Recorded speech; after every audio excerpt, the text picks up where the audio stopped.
মিল্লাতে ইব্রাহিমের অনুসারী আমার সকল মুসলিম ভাই বোনদের ঈদ মুবারক।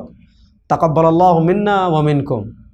এক বছর পর ঈদুল আজহা আবার আমাদের সামনে উপস্থিত হয়েছে। আমরা ঈদের নামাজ পড়ার জন্য গোসল করা সুন্নাত। আমরা আগামীকাল ঈদের নামাজে যাওয়ার আগে গোসল করব। নিজের সামর্থ্যের সবচেয়ে ভালো পোশাকটি পরিধান করব। উচ্চস্বরে তাকবীরে তাশরিক বলতে বলতে ঈদগাহে যাব। এক রাস্তা দিয়ে যাব, আরেক রাস্তা দিয়ে আসার চেষ্টা করব।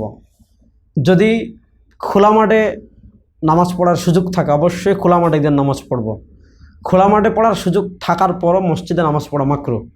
বৃষ্টি বা কোনো প্রাকৃতিক দুর্যোগের কারণে মসজিদে পড়া যেতে পারে, কিন্তু যেহেতু ঈদ উৎসব এজন্য আমরা খোলা মাঠে ঈদের নামাজ আদায়ের চেষ্টা করব। আমরা নিজের হাতে নিজের কোরবানি করার চেষ্টা করব।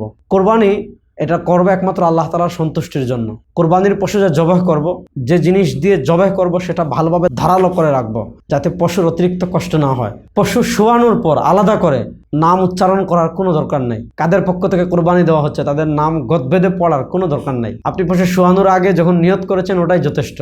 তারপরে যদি নাম পড়ার আপনি প্রয়োজন অনুভব করেন তাহলে পশু শোয়ানোর আগে জোরে জোরে পড়ে ফেলবেন। কারণ পশু শোয়ানোর পর আপনি নাম যদি পড়তে চান পশুর অতিরিক্ত কষ্ট হবে, যেটা হলো নাজায়েজ। আপনার পশু জবাহ করার আগে বিসমিল্লাহ বলবেন।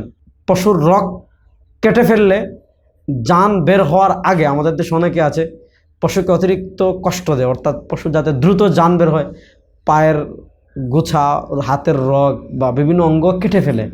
এটা সম্পূর্ণ হারাম। পশুকে অতিরিক্ত কষ্ট, এগুলো আপনার কোরবানিকে হালকা করে দিবে। আপনি পশুর জবাহ করার পর তার নিজের জান বের হওয়ার পর্যন্ত আপনি অপেক্ষা করবেন। যখন পুরাপুরি জান বের হয়ে যাবে তখন আপনি চামড়া উঠানো শুরু করবেন। এর আগে অবশ্যই না। আল্লাহ তাআলা আমাদের ঈদকে মুবারকময় করেন, বরকতপূর্ণ করেন। আল্লাহ তাআলা ঈদের উসিলায় আমাদের সকল নেক আমলকে পূর্ণ করেন। সকল নেক আমলের যথাযথ বিনিময় আল্লাহ আমাদেরকে দান করেন।